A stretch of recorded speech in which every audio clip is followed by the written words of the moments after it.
anaknya tu. Anak tadi budak tu saya bagi duit. Ni anak. Tu anaknya.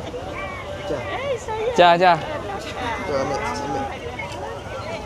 Oh, ini tangan dia tu panjang lah.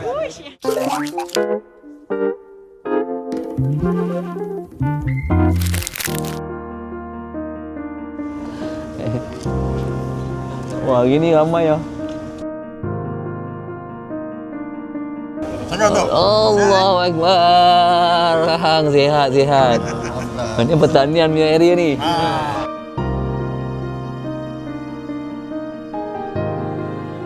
Berapa? Hari ni berapa? 1,000? Kau biar betul. Ini 100, 200?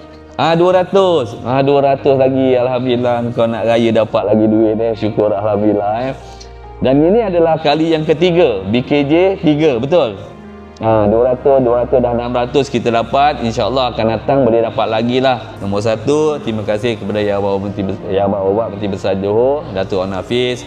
Yang kedua, minta dia sihat supaya dia terus dapat memimpin dengan baik dan cari duit banyak-banyak bagi lagi pada kita. Dan yang ketiga, pentadbirannya lah. Semua pegawai-pegawai yang mentadbir, yang membantu mereka, esko ke pegawai kerajaan, semua sihat walafiat supaya mereka boleh cari lagi hasil yang banyak untuk masa akan datang, untuk kesejahteraan dan kemakmuran negeri Johor.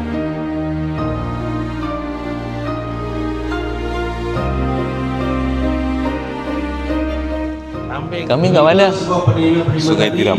Oh, Sungai Tiram. Alhamdulillah. Apa ni? Macam tak kisah je. Tak nak jauh-jauh. Hello. Panggil Facai.